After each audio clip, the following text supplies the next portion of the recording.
به نام خداوند بخشنده و مهربان. از ابو هریره خداوند از او راضی باد روایت است که پیامبر صلی الله علیه و سلم فرمودند: نمازهای 5 وقته از جمعه تا جمعه، از رمضان تا رمضان سبب آمرزش گناهان بین اینهاست اگر مسلمان از گناه کبیره دوری جوید. روایت احمد، مسلم و ترمذی.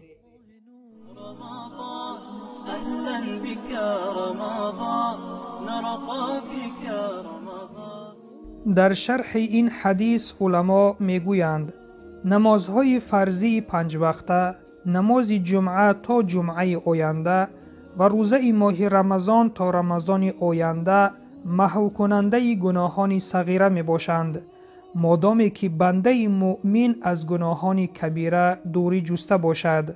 چطوری که در حدیث های نبوی ذکر شده است، عملهای نیک پوشاننده و سبب مغفرت عملهای بد می شوند.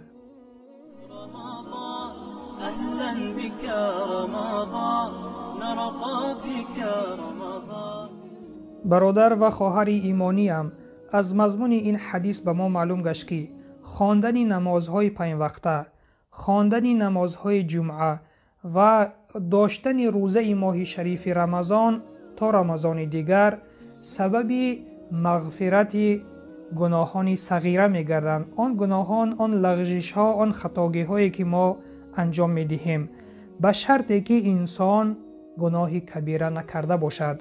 چون که اگر انسان گناه کبیره بکند باید او توبه کند، وگرنه خداوند آن گناه را از او نمی‌بخشد. پس از گناه کبیره خود را دوری جوییم تا نمازهای ما، تا روزه های ما سبب مغفرت گناهان صغیره ما گردند.